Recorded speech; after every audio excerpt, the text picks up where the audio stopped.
요한복음 21장 15절로 18절 말씀까지입니다. 요한복음 21장 15절로 18절 말씀입니다. 그들이 조각 먹은 후에 예수 아들 시몬아 네가 이 사람들보다 나를 더 사랑하느냐 하시니 이르되 주님 그러하나이다. 내가 주님을 사랑하는 줄 주님께서 아시나이다. 이르시되 내 어린 양을 먹이라 하시고 또 두 번째 이르시되 요한의 아들 시몬아 네가 나를 사랑하느냐 하시니 이르되 주님 그러하나이다. 내가 주님을 사랑하는 줄 주님께서 아시나이다. 이르시되 내 양을 치라 하시고 세 번째 이르시되 요한의 아들 시몬아 네가 나를 사랑하느냐 하시니 주께서 세 번째 네가 나를 사랑하느냐 하심으로 베드로가 근심하여 이르되 주님 모든 것을 아시오매 내가 주님을 사랑하는 줄을 주님께서 아시나이다. 예수께서 이르시되 내 양을 먹이라. 내가 진실로 진실로 너에게 이르노니 네가 젊었으니 스스로 띠띠고 원하는 곳으로 다녔거니와 늙었으니 네 팔을 벌리리니 남이 너에게 띠띠우고 원하지 아니한 곳으로 데려가리라. 아멘. 네가 나를 사랑하느냐라고 하는 제목으로 말씀을 전할 겁니다. 우리가 지난 주간에 이제 필리핀에서 이 복음을 전하다가 순교하신 분의 이 보고를 우리가 처음으로 듣게 되었습니다.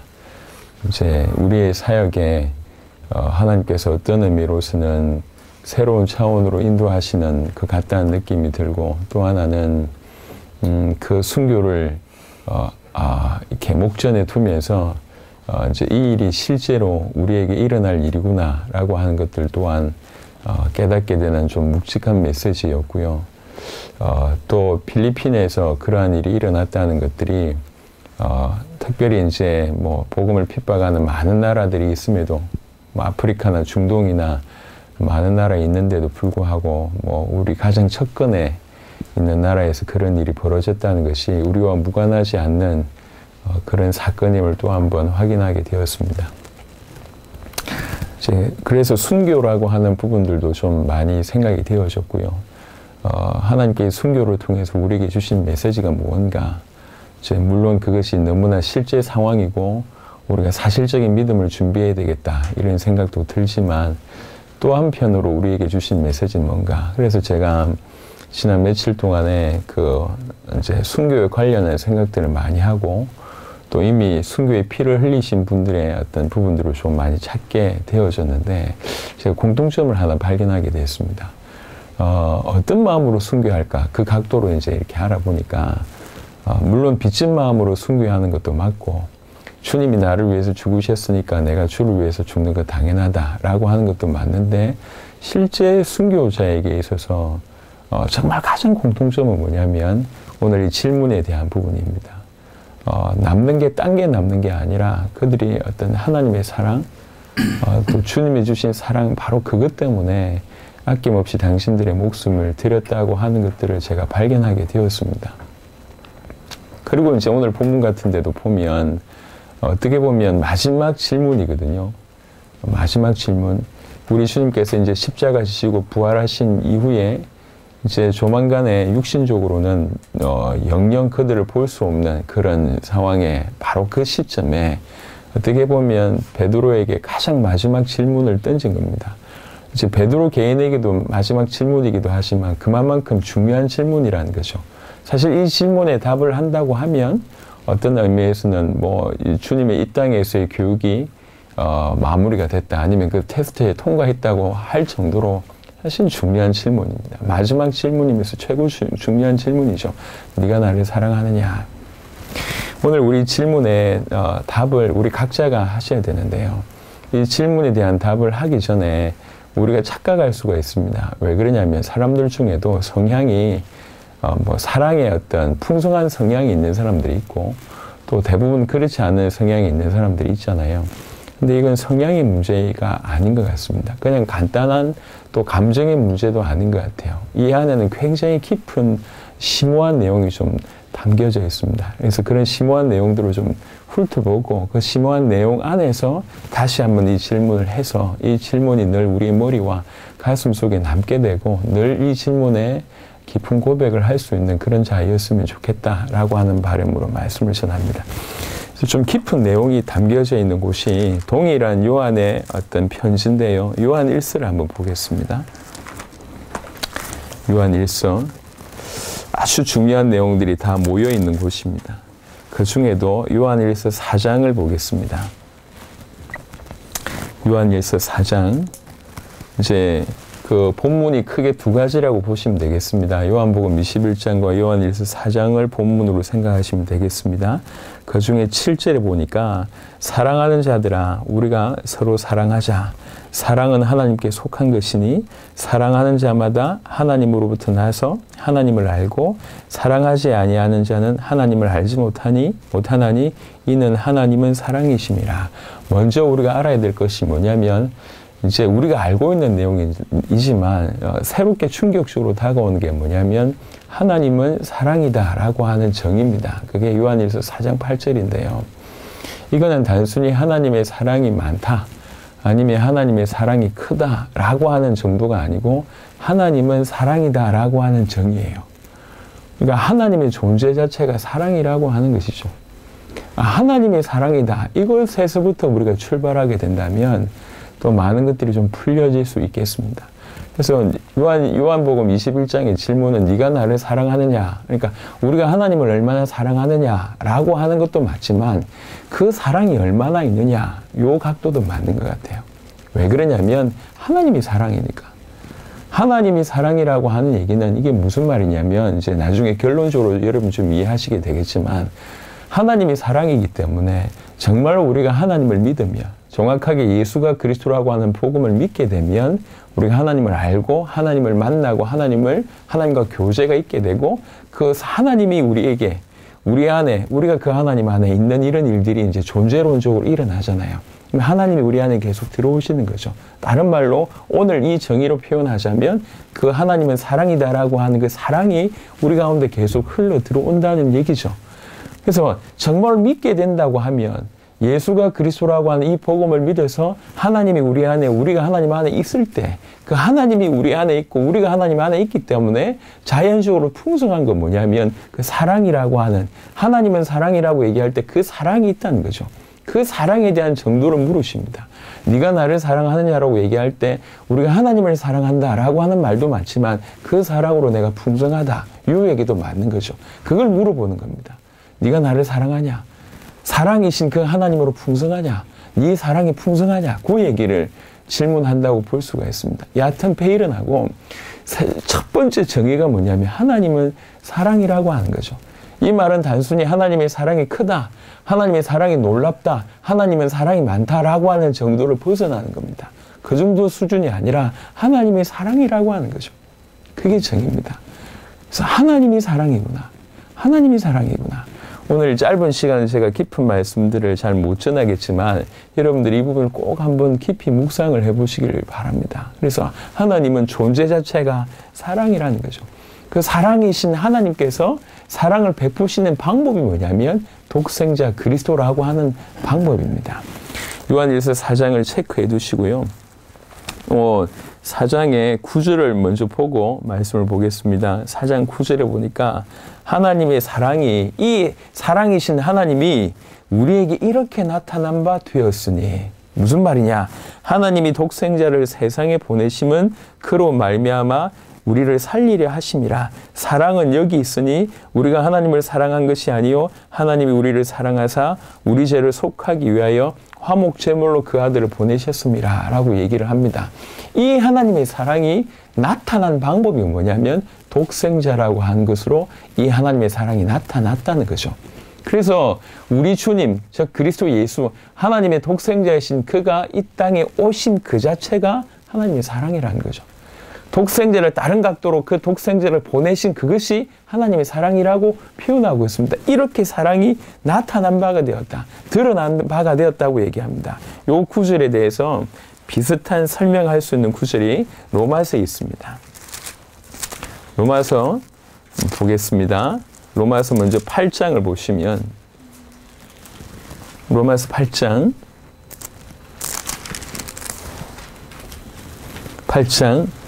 31절부터 39절에는 너무나 놀라운 얘기가 쭉 일어납니다. 그 하나님께서 우리를 얼마나 사랑하시는지에 대한 내용이 쭉 드러납니다. 그러면서 39절 마지막에 이렇게 얘기합니다. 높음이나 깊음이나 다른 어떤 피조물이라도 우리를 우리 주 그리스도 예수 안에 있는 하나님의 사랑에서 끊을 수 없으리라 라고 얘기합니다. 이렇게 뭐라고 표현하고 있냐면 이 그리스도 안에서 끊을 수 없다. 근데 그리스도가 뭐냐? 그 그리스도 예수 안에 있는 하나님의 사랑, 그것에서 우리를 끊어낼 수가 없다. 이 하나님의 사랑이 그리스도를 통해서 나타났다. 이 하나님의 사랑이 그리스도 예수 안에 있다. 그래서 절대로 그리스도 예수 안에 있는 그 하나님의 사랑 안에서는 우리를 끊어낼 수가 없다. 이 하나님의 사랑이 그대로 그리스도를 통해서 나타났음을 그렇게 표현하고 있습니다. 로마서 5장을 한번 보겠습니다. 로마서 5장 8절에도 동일한 얘기를 하고 있습니다. 로마서 5장 8절에 우리가 아직 죄인 되었을 때에 그리스도께서 우리를 위하여 죽으심으로 하나님께서 우리에 대한 자기의 사랑을 확정하셨느니라 라고 얘기를 하고 있습니다. 이 사랑이신 하나님, 그 하나님의 사랑이 가장 많이 드러난 사건이 뭐냐면 그리스도 사건이라는 거죠. 그 그리스도의 오신 사건, 그리스도를 보내신 사건, 그리스도의 존재 자체가 아버지 하나님의 사랑이 그대로 함축되어 있는 부분입니다. 그래서 그리스도께서 오시고 그리스도께서 나시고 왜 그런 이 가스펠이 있지 않습니까? 사랑하시기 때문에 오셔서 사랑하셔서 오셨네라고 하는 가스펠이 있잖아요. 이 그리스도의 나심, 그리스도의 오심, 그리스도의 존재, 이것 자체가 아버지 하나님의 사랑이라는 거죠. 근데 그 아버지의 사랑의 사실은 더 절정은 뭐냐면 그가 십자가에 죽으신 사건입니다. 그가 십자가에 죽게 하기 위해서 우리 주님께서는 또 우리 아버지께서는 독생자를 보내셨습니다. 그래서 요한복음 15장에는 십자가 지시기 전에 우리 주님이 먼저 이렇게 말씀하셨습니다.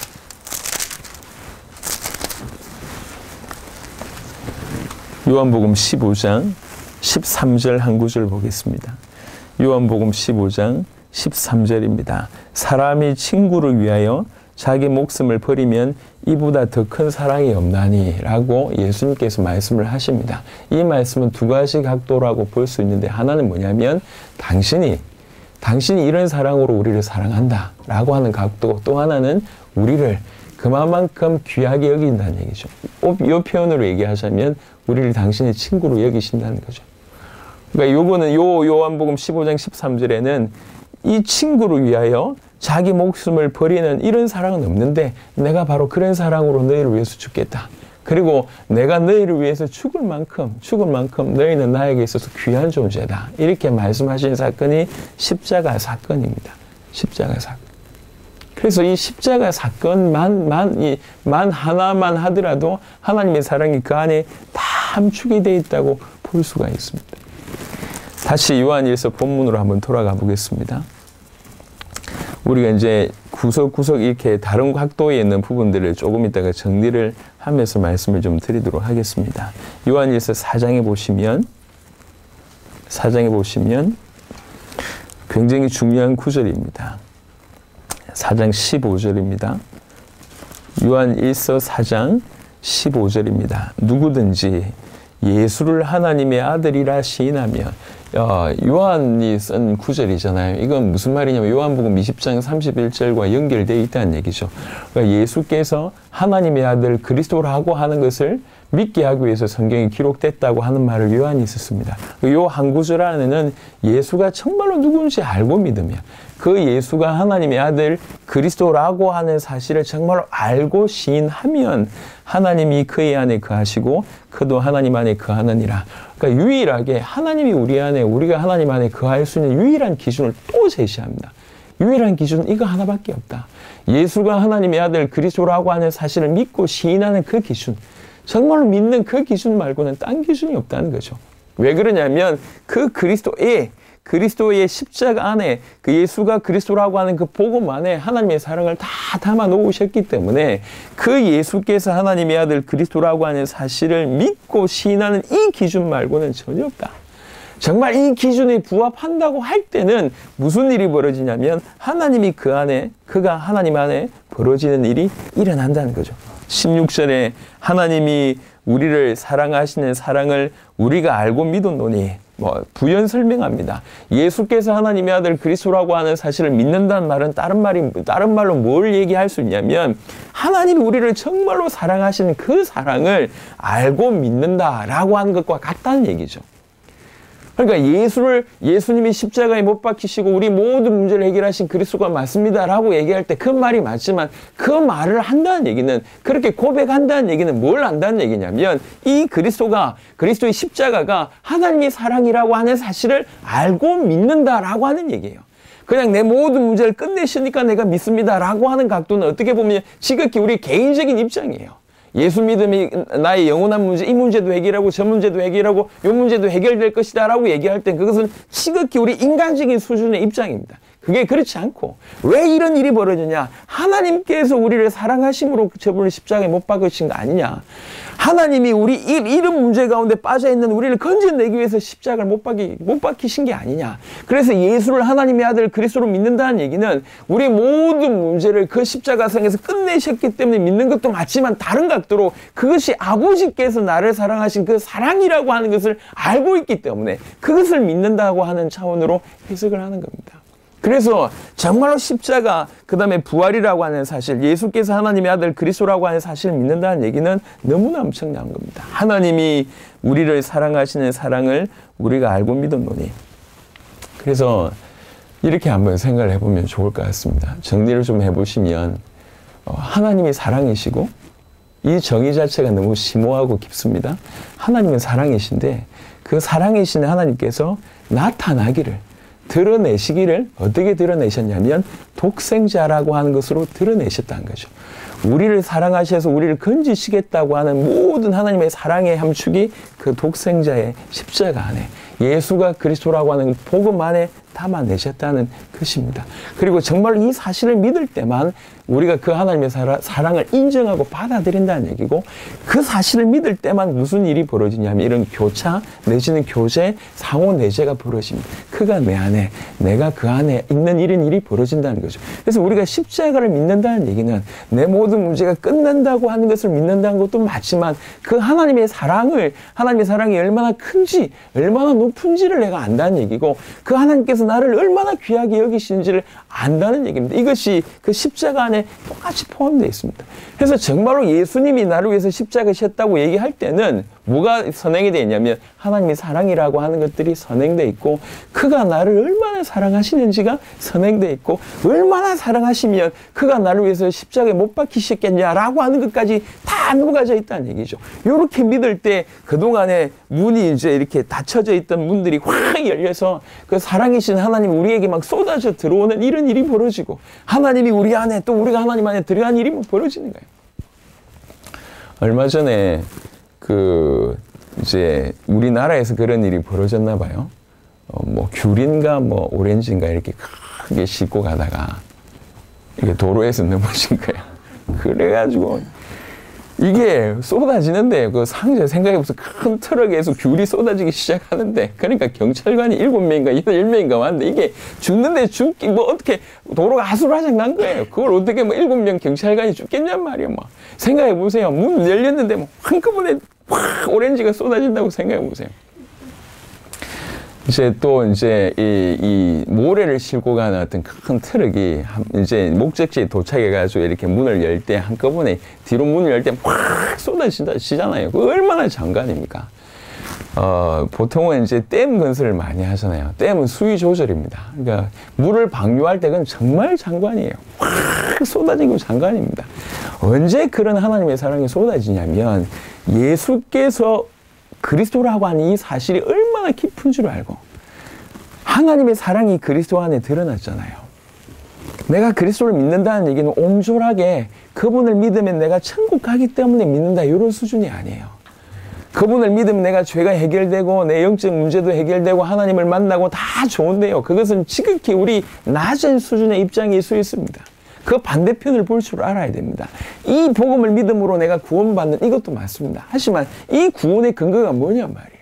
이 십자가의 근거가 뭐냔 말이에요. 그가 사랑이시다. 하나님이 사랑이시다. 그것이 근거고, 그 사랑이신 하나님이 우리를 너무나 사랑한다라고 하는 것이 근거고, 너무나 사랑하시기 때문에 아버지는 보내셨고, 그는, 그 그리스도 예수는 직접 오셨다고 하는 것이, 그것이 그 근거고, 그리고 그가 오신 그대로, 약속하신 그대로 십자가에 못 박히시고 당신의 목숨을 죽일 만큼 우리를 사랑하신다. 우리를 그렇게 사랑하신다라고 하는 것이 그 근거입니다. 그것을 내가 믿는다는 얘기예요. 그것을 내가 받아들인다는 얘기예요. 이것을 내가 받아들일 때 그동안 닫혀져 있던 그 문들이 한꺼번에 열려서 사랑이신 그 하나님이 우리 속에 쏟아져 들어오는 거예요. 표현을 굳이 하자면. 하나님이 쏟아져 들어온다는 표현이 뭐 낯설기도 하지만 표현하자면 사랑이신 그 하나님의 사랑이 그냥 사랑이신 그 하나님이 우리 속으로 들어오기 시작하고 우리가 그 안에 들어가는 일이 벌어집니다. 그가 내 안에 내가 그 안에 이런 일이 막 벌어지는 거예요. 그래서 16절에 하나님이 우리를 사랑하시니 사랑을 우리가 알고 믿었노니 하나님은 사랑이시라. 사랑 안에 거하는 자는 하나님 안에 거하고 하나님도 그의 안에 거하시느니라. 이제는 하나님은 사랑이다라고 하는 부분들을 그냥 쉽게 설명 쓰는 겁니다. 무슨 말이냐? 네가 정말로 네가 사랑하는 거 보니까 하나님 네 안에 거하신다. 이렇게 보는 거예요. 이렇게. 그래서 이거는 그냥 성향이 좀 좋다 나쁘다의 수준이 아니에요. 이 의미를 아는 자가 그런 일이 벌어진다는 겁니다. 이제 특별히 일본은 제가 알기로는 우리 한국보다 훨씬 빨리 기독교가 들어왔습니다. 이제 복음이 들어왔다라고 하는 표현도 맞지만 엄밀하게 얘기하면은 기독교가 들어온 겁니다. 선명한 복음이라고 하는 부분들은 잘 모르겠습니다. 근데 기독교가 들어온 지가 벌써 일본이 500년이 돼요. 500년이 된다고. 500년이 되는데 지금 이제 파악하기로는 이 일본에 우리보다 인구가 거의 2배 이상 많은 이 나라에 일본 전체 교회가 몇 개 있냐? 8,000개 있대요. 8,000개. 제가 이제 우리 철산동 광명시 철산동 교회가 몇 개인지 한번 보세요. 광명시 안에 몇 개가 있는지 보세요. 광명시 안에만 8,000개 넘지 않을까요? 생각을 해보세요. 이게 비교가 안 되는 거예요. 퍼센테이지만 따지더라도 너무 낮습니다. 그러니까 그렇고 또 일본에 얼마 이제 꽤 오래됐지만 그래도 아직도 여파가 있는 오음칠리교의 여파가 일본 사람들로 하여금 저렇게 광신하면 안 되는구나 이렇게 된 거예요. 800만 우산도 우상이지만 광신하면 안 된다라고 하는 것들이 들어간 것 같습니다. 그래서 이렇게 똑똑한 사람들이고 그리고 이렇게 착한 사람들이고 예의가 바른 이 사람들이 뭐 큰 충격이 하나 들어간 거예요. 그러니까 그만큼 많은 방해가 있다는 얘기죠. 또 다른 각도로 그런 중에 믿는 일본 사람들은 정말 대단한 사람들입니다. 정말 신실한 사람들이에요. 그러니까 그야말로 예수 믿는 사람들이에요. 이게 무슨 말이냐면 꼭 이제 비교하자면 이런 겁니다. 이제 어떤 데 가보면 이게 이제 뭐 물건 같은 거 찾는 거 있잖아요. 이제 그 바닷가 같은 데 가면 이제 조개들이 숨는 구멍 아니면 낚시들이 숨는 구멍들이 있대요. 그러니까 그거 파야라 해서 이렇게 하는데 어떤 데는 가면 이제 구멍을 암만 파도 안 나오는 그런 어떤 모래사장이나 뻘들이 있습니다. 또 어떤 데는 가면 파기만 하면 나오는 데가 있어요. 제가 그걸 한번 경험해 봤거든요. 지난 여름에. 이제 장모님 모시고, 제 조개 캐기 이런 거, 나는 그런 게 이상하게 안 돼. 뭐 이렇게, 심지어는 어릴 때 보물찾기 해도 제가 별로 찾아본 적이 없고요. 하다못해 뭐 아이들하고 구슬치기 해도 따먹어본 적이 별로 없어요. 이상이 잘 안 되더라고. 그래서 이제 뭐 파가지고 뭐 조개 나오고 이런 게 제가 경험을 못 해봤는데, 어떤 아저씨가 가르쳐줘가지고, 저기 가면 조개가 난대요. 이 조개밭이더라고. 그러니까 정말 손으로 이렇게 싹 훑어도 나오더라고. 얼마나 짜릿한지. 어떤 데는 가면 환히 나오고 어떤 데는 암만 캐도 안 나와요. 죄송합니다만 우리 한국은 후자 같아요. 예수 믿는 사람들이 교회 다니는 사람들이 많은데 진짜가 별로 없어요. 예, 욕하는 게 아니고. 일본과 비교해보면 정말 적은 숫자인데 저거는 정말로 신실한 사람들. 숫자 적은데 그 적은 사람이 다 신실한 이런 사람들. 기준 자체가 왜 그러냐면 그런 분위기 속에서 교회를 오다 보니까 결단을 하는 겁니다. 진짜로 예수 믿는 겁니다. 그러니까 지금 우리 한국식의 전도 가정이 안 될 것 같아요. 다른 말로 진실로 정말로 믿는 사람들 통해서 올바른 복음이 전해질 때 일본은 가능성이 있고 이제 그때가 왔다고 개인적으로 생각합니다. 여기는 그냥 이론이나 신학을 전달해가지고는 될 일이 안 돼요. 지금 어제도 들어보니까 신학교 문들을 다 닫고 있다는 거예요. 일본의 유명한 신학교들이 다 문을 닫고 있어요. 왜 그러냐? 학생이 없대요. 그래서 그 유명한 신학교들이 지금 다 문을 닫고 있는 그런 추세라고 합니다. 예. 그러니까 이제 한국에서 부흥 전략, 뭐 총동원 전도술 이래서 되는 게 아닙니다. 진짜로 믿는 자가 진짜로 믿는 모습 보일 때 마음 문을 열 수 있는 땅이 이 땅인 것 같습니다. 진짜로 해야 될 선거입니다. 지금 이게 우리에게 주시는 메시지가 큰 것 같아요. 오늘 우리는 교회를 오랫동안 다녔습니다. 그리고 심지어는 예수께서 그리스도라고 하는 부분들을 이론적으로 잘 정리하고 풀어낼 수 있습니다. 하지만 그게 아니고 실제가 되지 않으면 우리도 못 살리고 일본 땅을 살릴 수가 없습니다. 그리고 우리 모든 교인들에게 주시는 메시지입니다. 예수 믿습니까? 물어봤을 때 이 자리에 앉아있는 분들 중에 안 믿는 사람이 어디 있겠냐 말이에요. 근데 말을 다시 해보자고요. 요한복음 21장에 질문을 해보자고요. 네가 정말로 예수를 믿느냐라고, 예수를 그리스도로 믿느냐라고 하는 것의 다른 질문은 뭐냐면 네가 나를 사랑하느냐 요 얘기예요. 요 얘기라고. 네가 나를 사랑하느냐 이뿐만 아니라 조금 더 나아가서 뭐라고 얘기하고 있냐면 이 사랑이 흘러들어오면 하나님의 사랑이다라고 하는 전제에서 하나님이 내 안에 들어온다는 얘기는 그 하나님의 사랑이 흘러 들어온다고 얘기할 때 그럼 무슨 일이 벌어지냐면 하나님을 사랑할 뿐만 아니라 형제를 사랑하는 일이 벌어진다는 거죠. 그게 요한일서 4장의 포인트입니다. 보겠습니다. 19절 우리가 사랑하면 그가 먼저 우리를 사랑하셨습니다. 누구든지 하나님을 사랑하노라 하고 그 형제를 미워하면 이는 거짓말하는 자니 보는 바 그 형제를 사랑하지 아니하는 자는 보지 못하는 바 하나님을 사랑할 수 없느니라. 우리가 이 계명을 주께 받았으니 하나님을 사랑하는 자는 또한 그 형제를 사랑할지니라. 요한복음도 보겠습니다. 요한복음 아주 중요한 구절을 얘기하고 있습니다. 요한복음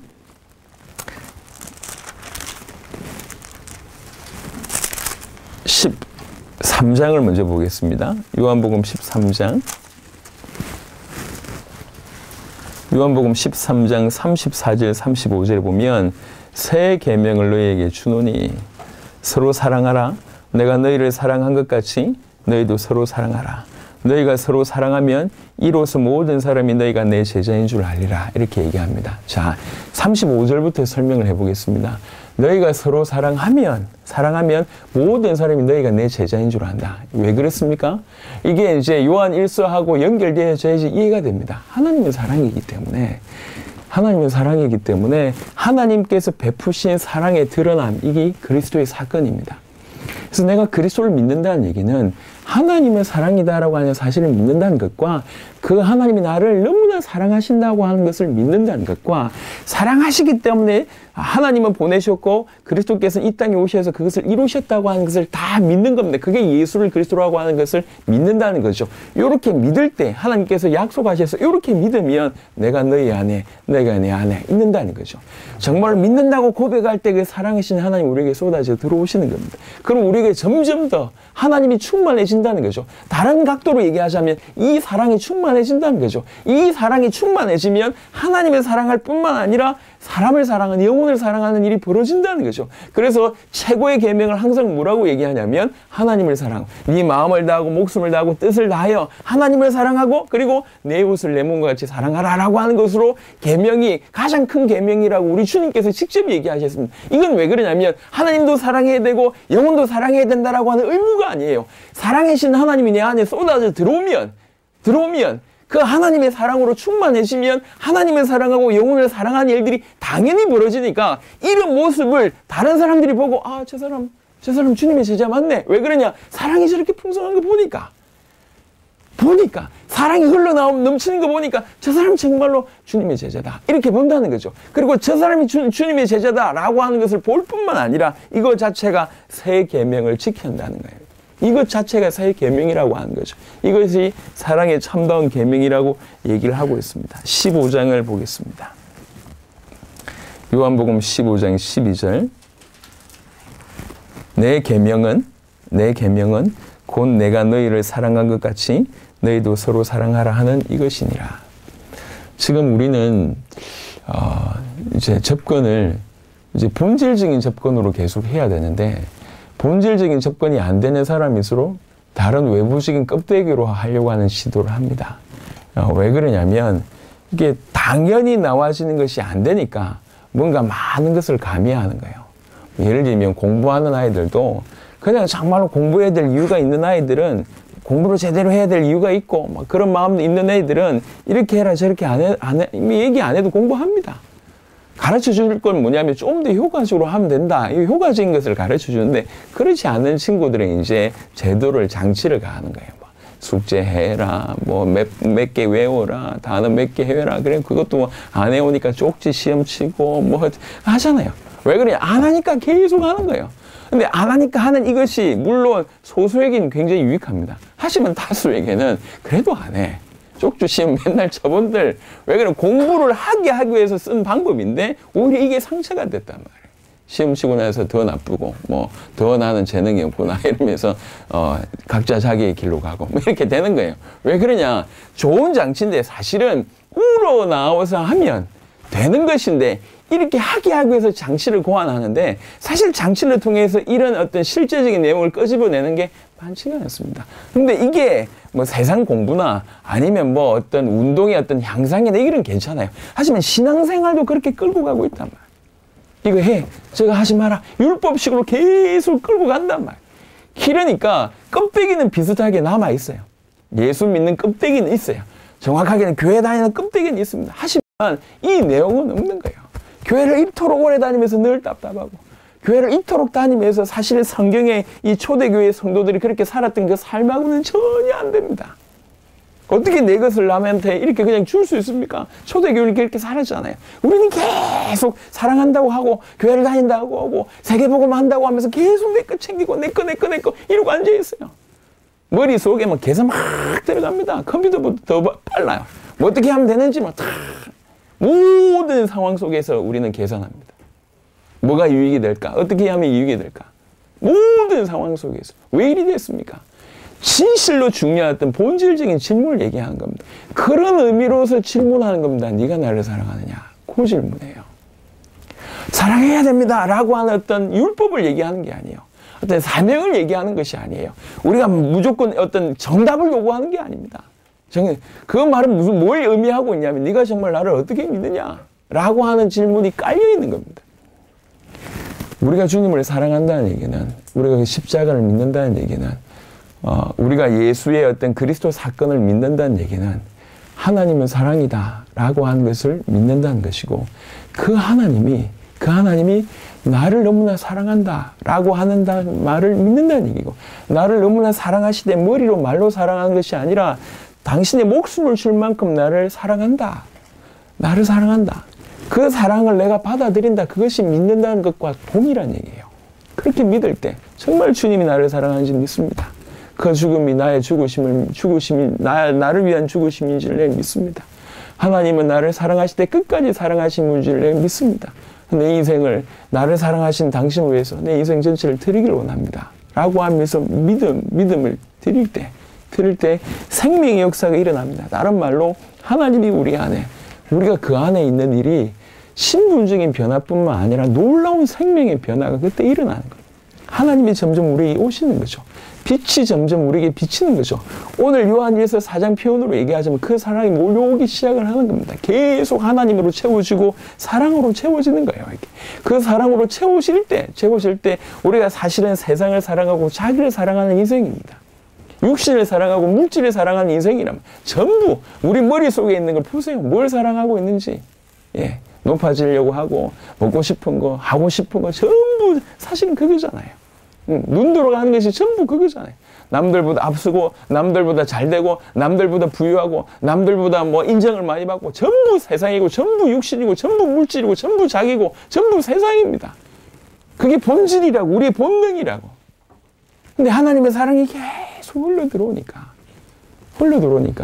나만을 위해서 살던 우리가 하나님을 사랑하게 되고, 그 사랑이 계속 넘치다 보니까 하나님의 사랑을 넘어서서 하나님을 사랑할 뿐만 아니라 저 나하고 피부치도 아닌데 나에게 뭔가를 해준 사람도 아닌데 심지어는 우리 주님께서 이렇게까지 강하게 얘기했지 않습니까? 원수를 사랑하라. 사랑은 그냥 이해도 힘들잖아요. 우리는. 우리 중에 돌아다닌 말들 중에 가장 많이 익숙한 말 중에 하나가 뭐냐? 내가 용서가 안 된다면서. 용서가 안 된다면서. 원수를 사랑하라는 말은 일단 우리하고 전혀 상관없는 말로 기정사실로 하고 사랑 이전에 이해도 안 되고 용서도 안 되고 인정도 안 되고 내 스타일이 아니라면서 전부 우린 이러고 앉아있지 않습니까? 성경은 뭐라고 얘기합니까? 원수를 사랑하라고 얘기했습니다. 과연 이게 우리의 사명으로 감당이 되냔 말이게. 내가 억지로 원수를 사랑해야 돼. 원수를 사랑해야 돼. 이게 되냔 말이에요. 안 됩니다, 이게. 우리 열심히 싸웁니다. 우리 첫째와 둘째가 열심히 파이팅하고 셋째와 넷째가 열심히 파이팅합니다. 암만 얘기해줘도 안 돼요. 라면 이렇게 생라면 먹으면서도 막 피 터지게 싸우고 있습니다, 이게. 이거를 어릴 때부터 그렇게 자라는데 사랑해야 된다, 사랑해야 된다, 되냔 말이에요, 이게. 오른손잡이가 왼손으로 밥 먹는 것도 힘들어요. 사랑해야 된다! 이게 되냔 말이에요. 이게 습관 하나도 안 바뀌는데 되겠습니까? 이거는 사명 얘기가 아니에요. 그리고 어떤 기독교인이니까 해야 되는 이런 차원이 아닙니다. 이건 어느 때 가능하냐면 주님의 사랑으로 우리가 완전히 장악될 때 가능한 일입니다. 그 질문을 지금 계속 하는 거예요. 우리 주님이. 네가 나를 사랑하느냐? 사랑하면 뭐 하면 됩니까? 내 어린 양을 먹이라. 요한복음 15장의 표현으로 뭐죠? 네 이웃을 사랑해라. 그 얘기예요. 네가 나를 사랑하냐? 사랑해라. 그 얘기거든. 이걸 좀 넘어서 원수까지 사랑해라. 그 얘기입니다. 이건 사명으로 힘든 얘기예요. 우리의 성향으로 힘든 얘기입니다. 종교성으로 불가능한 얘기입니다. 껍데기로 불가능한 얘기. 이런 진실로 믿는 자, 진실로 믿기 때문에 믿는다고 얘기할 때 하나님이라는 존재를 믿을 뿐만 아니라 그가 사랑이라고 하는, 그리고 그 그리스도의 십자가가 의미하는 바를 믿는, 예수가 그리스도라고 하는, 예수를 그리스도로 믿는다고 얘기할 때 이 모든 것을 전제하는 얘기예요. 하나님은 사랑이고 그 하나님이 나를 사랑하시되 죽기까지 나를 사랑하시고 독생자를 보내실 만큼 나를 사랑하시고 너무나 사랑하시는 그것이 십자가로 구현되는 겁니다. 이것이 나를 사랑하시기 때문에 치루신 것이구나. 주님, 내 이제 당신의 사랑을 받아들이겠습니다. 끊임없이 막 구애를 하잖아요. 가끔 보면 이제 보통 비슷한 사람들끼리 결혼합니다. 근데 어떤 경우에는 보면 너무 남자는 못나는데 여자가 너무 이쁜 분들이 있어요. 물론 남자가 탁월한 경우들도 있지만 끊임없이 막 구애해가지고 10번치가 안 넘어가는 나무 없다면서 계속. 그게 나중에는 이제 받아들여가지고 결혼하는데 이제 2세가 약간 좀 슬프죠. 그래서 결혼하면 하여튼 계속 구애해서 여자의 마음을 열고 이 여자가 드디어 이 정도로 나를 사랑해 주는데 내가 마음을 열어야지. 이렇게 이제 결혼이 되는 거지 않습니까? 마치 그와 같습니다. 여러분, 내 제 문제를 해결하기 위해서 예수 믿고 그것도 맞습니다. 내가 천국 가기 위해서 예수 믿고 그것도 맞습니다. 예수 믿으면 다 보장된다고 하니까 그럼 그것도 맞습니다. 예수 믿으면 이것도 좋아지고 저것도 좋아지고 수준이 나아지고 그래도 예수 안 믿는 것보다는 성질도 좋아지고 그것도 맞습니다. 다 맞는 말이에요. 하지만 그것은 시극히 우리 입장에서의 헤아림입니다. 예수 믿으면 내가 천국 가고 내가 하나님의 자녀가 되고 내가 예수 믿으면 내 죄도 해결되고 사단에게서 내가 빠져나오고 영적인 어떤 권세도 가지고 다 좋은 얘기예요. 기도하면 응답 주신다고 하시. 나쁜 얘기 어디 있습니까? 다 좋은, 전부 우리 입장이잖아요. 근데 예수를 믿는다는 건 뭘 믿는다는 얘기냐면 하나님을 믿는다는 얘기고 그가 누군지 믿는다는 얘기고 그가 왜 우리를 위해서 십자가를 지셨냐 그것을 기본적으로 전제한다는 얘기거든요. 오늘은 그 얘기를 하는 겁니다. 하나님의 사랑이라는 얘기. 그 사랑이신 하나님이 어떻게 나타나셨냐. 독생자라고 하는 이 모습으로 구현됐다는 얘기죠. 아버지께서 우리를 얼마나 사랑하시는지를 독생자를 보내심으로 그 사랑이 우리에게 드러난 바 됐고 그 사랑은 어느 정도냐. 나를 죽기까지 사랑한다라고 하는 것이 그 십자가상에 녹아져 있습니다. 우리가 믿는다는 얘기는 그 사랑을 받아들이겠다는 거예요. 아멘. 내가 내 인생 전체를 당신하고 같이 하겠습니다. 끊임없는 구애에 내가 내 마음 문을 열고 그 사랑을 내가 받아들인다는 얘기는 나도 그 사랑에 내 인생 전체를 던지겠다는 얘기거든요. 그게 믿는다는 얘기예요. 그래서 그렇게 믿을 때 어떤 일이 벌어지냐. 결혼해서 같은 삶을 사는 것처럼 그가 내 안에 내가 그 안에 있는 일이 벌어집니다. 사랑이신 하나님께서 내 안에 흘러들어오는 거죠. 다른 말로 하나님이 내 안에 오신다는 얘기는 그 사랑이 나에게 끊임없이 흘러들어온다는 얘기예요. 계속 그분이 나를 장악하는 일이 벌어져야 됩니다. 그래서 그 하나님의 사랑이 크고 넘쳐서 우리가 하나님을 사랑하고 내 이웃을 사랑하는 일들이 일어나는 거예요. 이게 원수를 하라고 하는 것까지 우리는 자라가야 된다는 얘기죠. 이게 정상입니다. 우리는 이런 본질에 계속 성장하는 일이 벌어져야 되는 겁니다. 그래서 이것을 우리가 돌이켜봐야 돼요. 우리 질문에 말씀을 전하는 저나 말씀을 듣는 우리 모든 성도들이 하나님 앞에 서봐야 된다는 얘기예요. 분명한 것은 우리가 이전보다 조금 나아진 삶을 살고 있습니다. 그리고 부지런히 잘하고 있습니다. 하지만 이 본질, 이 내용에 대해서 우리가 지금 우리 안에 무슨 일이 벌어졌는지를 질문해 보면서 끊임없이 하나님 우리에게 흘러 들어오고 그 사랑이 흘러 들어와야 된다는 거죠. 그런 의미입니다. 요한복음 21장을 다시 보겠습니다.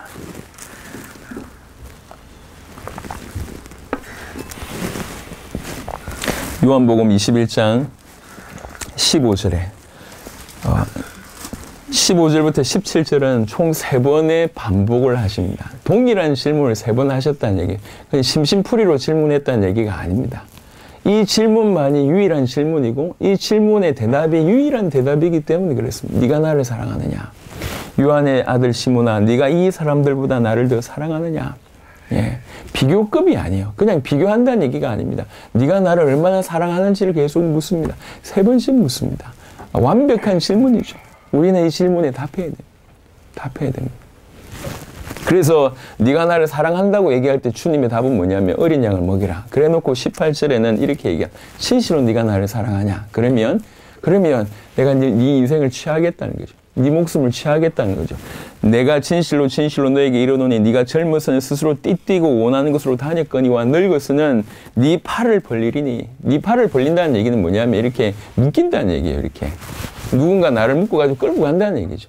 주의 성령의 인도하심을 받는다. 완전히 하나님의 사람이 된다. 그 얘기에 어떤 의미가 있고 또 다른 말로 이제 이렇게 결국 로마에 이렇게 잡혀가지고 순교당한 인생을 살게 되지 않습니까? 어떤 그런 것들을 이중적으로 표현한다고 볼 수가 있겠습니다. 더 이상 자기가 원하는 삶을 사는 게 아닌 거죠. 지 하고 싶은 대로, 지 가고 싶은 대로 이게 아닌 거예요. 온전히 하나님의 사랑에 잡히다 보니까 하나님의 인도를 받는 것이고 또 하나님의 인도가 그 시대는 그 시대는 복음 때문에 순교가 반드시 필요하기 때문에 그런 순교자의 영광 가운데 살게 되는 일이 벌어진다는 거죠. 그게 이제 그래서 베드로는 십자가상에서 못 박힐 때 내가 어떻게 내 사랑하는 주님하고 똑같이 십자가에 이렇게 정상적으로 못 박힐 수 있냐. 그래서 베드로는 십자가에 거꾸로 못 박혀서 순교하는 일이 벌어집니다. 18절의 말씀 그대로 성취되는 일이 이제 벌어졌다는 얘기죠. 이게 언제 가능한 것이냐.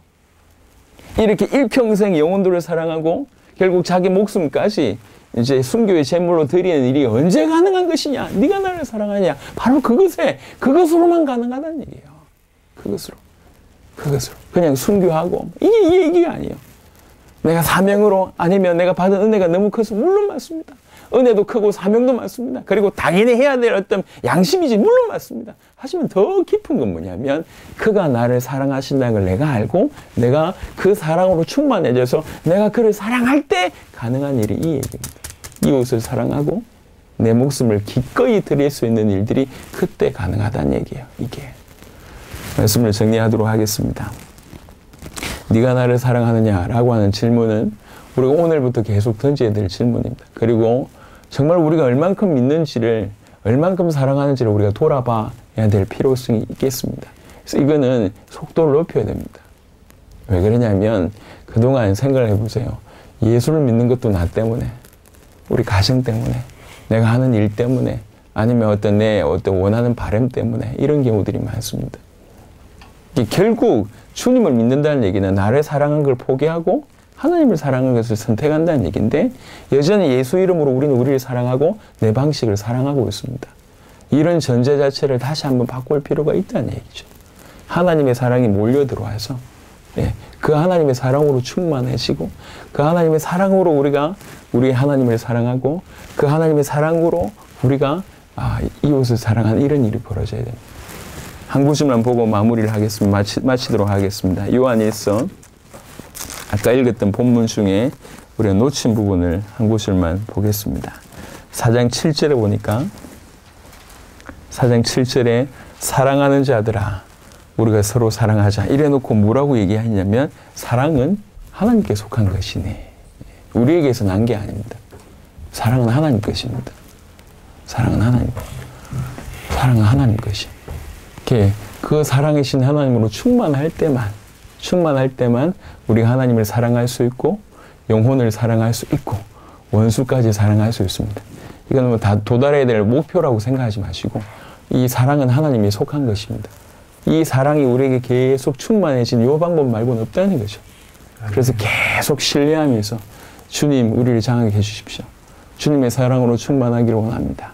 그래서 하나님을 사랑하고 영혼을 사랑하고 원수까지 사랑할 수 있는 그런 우리가 다 되게 해주십시오. 이 말에 지금 완벽하게 아멘할 수 있는 사람은 아무도 없습니다. 저를 비롯해서 여러분들 아무도 없습니다. 그래서 기도해야 될 내용이고 그래서 더 간절하게 우리가 사모해야 될 내용입니다. 그래서 이런 진실한 신앙인으로서 우리가 계속 세워질 때 우리가 우리 지역뿐만 아니라 세계를 살릴 수 있고 특별히 일본 땅은 이 복음을 믿는 이 믿음, 복음을 믿기 때문에 흘러나오는 사랑으로만 일본을 살릴 수가 있다고 생각을 합니다. 돈 몇 푼으로 할 수 있는 곳이 못 됩니다. 허접한 전략 가지고 할 수 있는 땅이 못 됩니다. 진실을 올바로 믿고 올바로 믿는 자의 삶이 사랑으로 터져 나올 때만이 일본을 살릴 수가 있을 거라고 생각합니다. 이때를 통해서도 새로운 시작이 일본 가운데 있고 우리 모든 성도들에게 이 은혜가 있기를 그리스도 예수 이름으로 축원합니다. 살아계신 주님 감사합니다. 하나님은 사랑이십니다. 그 사랑이신 하나님이 그리스도 사건을 통해서 하나님의 사랑을 드러내셨고 그 그리스도 사건을 통해서 우리를 얼마나 사랑하시는지를 말을 들어오셨고 그 그리스도의 사건을 통해서 우리를 죽기까지 사랑하심을 드러내셨습니다. 나타내셨습니다. 이것이 사실입니다. 이제 그 사실을 우리가 인정하고 받아들이면 우리를 죽기까지 사랑하신 그 사랑을 내가 받아들이고 그 사랑이 계속 흘러넘쳐서 우리가 하나님을 사랑하고 영혼을 사랑하고 원수까지 사랑하는 대로 우리를 성장시키고 이끌어 가실 줄 믿습니다. 하오니 계속 이 하나님과 다른 말로 하나님의 사랑이 우리 가운데 충만해질 수 있도록 우리에게 은혜를 베풀어 주시고 긍휼을 베풀어 주시고 우리를 불쌍히 여겨 주시고 그런 충만한 은혜 위에 은혜를 계속 부어 주시기를 기도합니다. 그래서 이 복음을 믿는 믿음과 또 하나님의 사랑으로 충만하여서 전 세계의 복음화를 감당하기에 부족함이 없도록 축복하시고 특별히 또 일본을 살려내기에 부족함이 없도록 역사하여 주시옵소서. 오늘 주신 말씀 붙들고 그렇게 살아낼 수 있도록 은혜를 베풀어 주옵소서. 감사를 드렸고 우리 주 예수 그리스도 이름으로 기도드렸습니다. 아멘.